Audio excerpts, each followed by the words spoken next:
Hello, my name is Ashley Perez Marcos, and this is my final. So in the first week of class, we got to talk about the key concepts. We talked about the definition of state, and international relation means country. State is then defined as the entity which has a monopoly on legitimate use of force on a given territory. Monopoly means no other actor exercise legitimate force, rather only the police of military or other agents of that state can exercise force.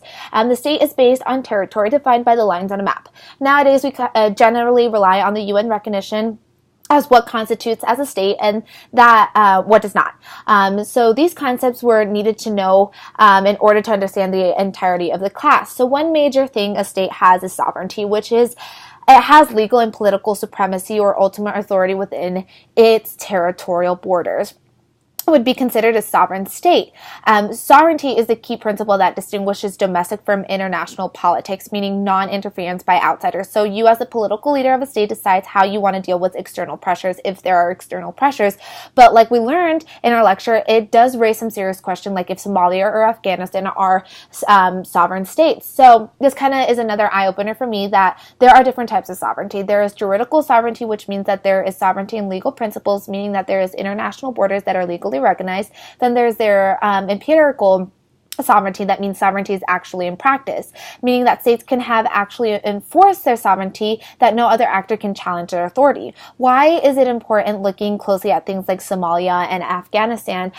They both kind of have juridical sovereignty but lack empirical sovereignty, but we can imagine that not every state has 100% internal control. Like even in the United States, armed non-state groups can occupy government land, and it might take a while for the state to respond. It could also be opposite, where a state has high empirical sovereignty and it lacks juridical sovereignty, like Taiwan. They do not have the UN recognition as a state, but it operates as a state. Another thing that stood out to me was that the Peace of Westphalia were treaties that essentially established what we know as states today, where it recognized borders and acknowledged internal sovereignty. This kind of leads to the grand theories of international relations, which are major aspects of the way international relations used to be understood, which I will discuss later in the video. But in modern relation research, it challenges and argues that we are better off developing a very flexible framework to understand a variety of situations called strategic interactions.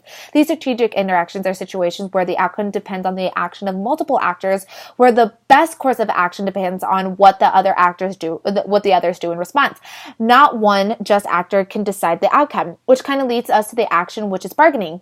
In the lecture, we thoroughly discussed bargaining. So the definition of bargaining is an interaction which actors must use outcomes that make one better off at the expense of another, meaning that bargaining is distributed. Looking specifically at the zero-sum situation, we know that one actor's gain is another actor's loss. This can kind of lead to bargaining in war. States primarily go to war because of territory, which leads to crisis bargaining, where one actor threatens to use force in the event that its demands are not met.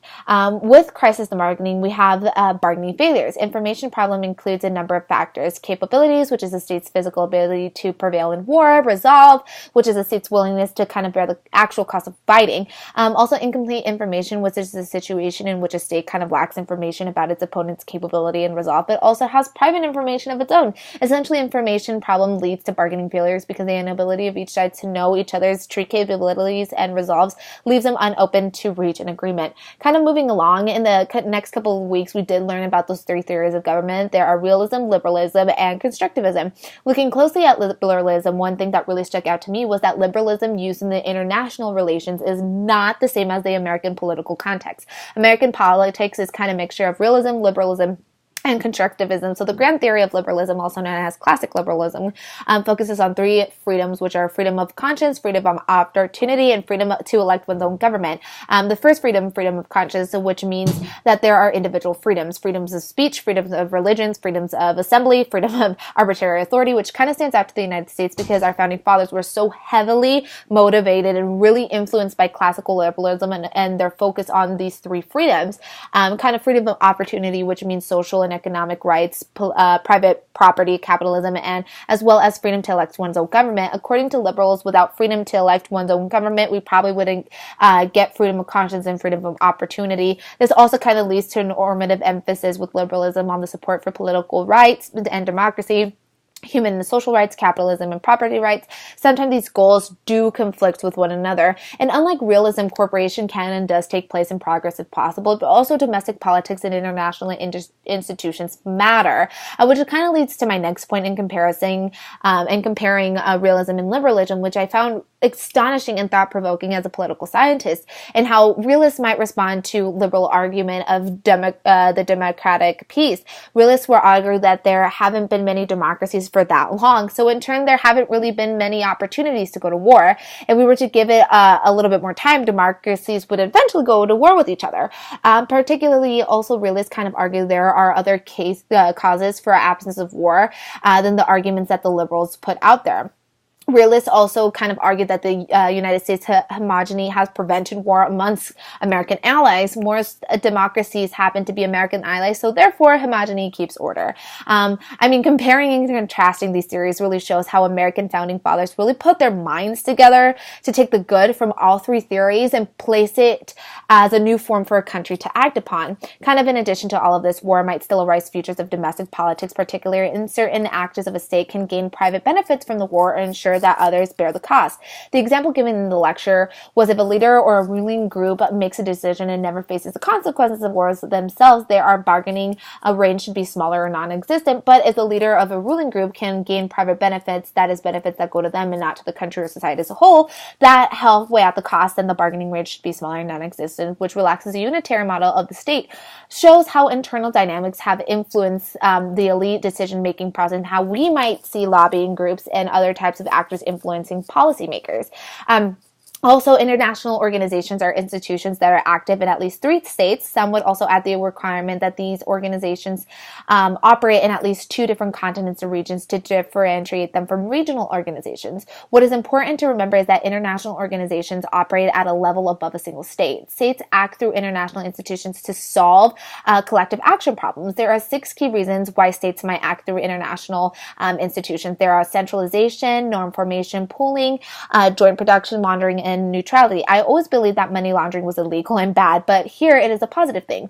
Like the lecture said, for political reason, country A might not be willing to give money to country B, but then country A gives money to the international institution, and because the independence and control of the international institution, that money can be given to country B. This does not mean that the international organization takes the money from country A without telling where the money is going, but essentially it's being put in a pool, and it's not specifically saying this amount of money is coming from country A to country B. For me, I never really understood money laundering, and this example kind of really helps show me that the international term of money laundering is good, and it does not start more problems between countries. We learned that the United Nations Security Council is the main governing body of the United Nations. Its main objective is to promote the international peace and security. The Security Council is the only United Nations body that has the authority to issue binding resolutions to its member states. The United Nations, which the Security Council is linked to, was created after World War II in order to address the failings of the League of Nations. There are 5 permanent members, kind of abbreviated to P5, that have veto power. This means they have the ability to unilaterally prevent the passage of a measure. The 5 members that have the veto power are the United States of America, Russia, China, Great Britain, and France. Though it is worth noting that it is not surprising that the 5 permanent members are the victor states of World War II, so they do give themselves a little bit more power than the rest. In addition to these 5 permanent member states, there are 10 non-permanent members that are elected to 2-year terms, and they do not have veto power. The veto power of the Security Council has shaped the United Nations activities in numerous ways because because states regularly veto anything that goes against their interests. During the Cold War, the United States and the Soviet Union seemed to have veto things all the time. For example, entering the Korean War only occurred because the Soviet Union was boycotting meetings at the time. Today, we see that Russia and China veto or threaten to veto any measures that consider too harsh on countries that they have close ties with, such as those ties are Iran, Sudan, and Syria. So why does this all matter? Basically, collective security can often only go into action when all P5 members agree on a topic. Unfortunately, because of this, it becomes incredibly difficult to have all 5 permanent members to agree. So therefore, it is why the Security Council seems to be frozen most of the time, especially in recent years.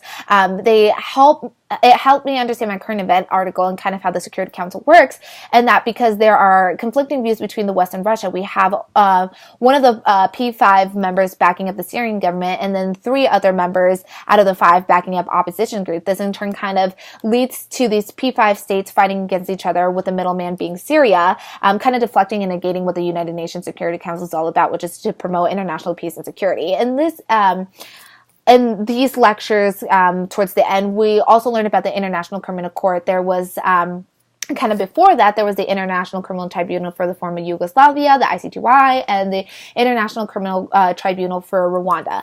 Both of these courts were created following the UN security resolutions to judge people that were responsible for the Yugoslav war in the case of the ICTY and the Rwanda genocide in the ICTR. Focusing on the ICTY, it is located in The Hague, which is in the Netherlands, and is still in existence today. The UN Security Council created the mechanisms for international criminal tribunals to oversee any remaining cases and appeals for the prosecution of original cases. The ICTY were charged with the jurisdiction over its respective territories for crimes related to the breaches in the Geneva Conventions, violations of law or customs of war, genocide, and crimes against humanity. The ICTY has overseen 104 trials, with 83 ending in conviction sentences. While the ICTY has done great work in regards to punishing human rights violations and enforcing international law, it has faced its fair share of criticism. The number one critique of the ICTY and respectively the ICTR, despite the widespread of abuses on both sides of the conflict, is the perception of light sentences, especially in regards to sentences that are being appealed. Victims do demand harsher punishment, just like in any other court around the world, and this is kind of a huge topic of debate right now. Also, with the creation of the International Criminal Court, also known as the ICC is an international body that has formed by a multilateral treaty called the Rome Statute. One important aspect of this is complementarity, which is that the court will only prosecute individuals if the state are willing and able to prosecute. Therefore, if legitimate national investigations or proceedings have taken place, the court will not initiate proceedings even if the investigation is closed without any criminal charges being filed, or if an accused person is acquitted by a national court. The ICC will not prosecute an individual for the crime in question so as long as it is satisfied that the national proceedings were in fact legitimate. There have been 3 convictions of the ICC that have resulted in guilty verdicts. 2 of those come from the Democratic of Congo. In those cases, 2 generals of rebel forces have been prosecuted. There have been accusations of Western imperialism by the ICC from these African countries. As the lecture mentions, prior to January 2016, kind of all the ICC investigations have been in African countries. So this kind of led to a number of African leaders to criticize the ICC and has led to a huge debate in the African Union about mass withdrawal from the ICC. So the ICC, in attempt to lessen the criticism for the African leaders and to ensure that they won't withdraw, agreed to consider modification to their own statute that they would exempt heads of state from being able to be prosecuted by the ICC, as well as African criticism of the ICC has helped form the African Union own criminal court.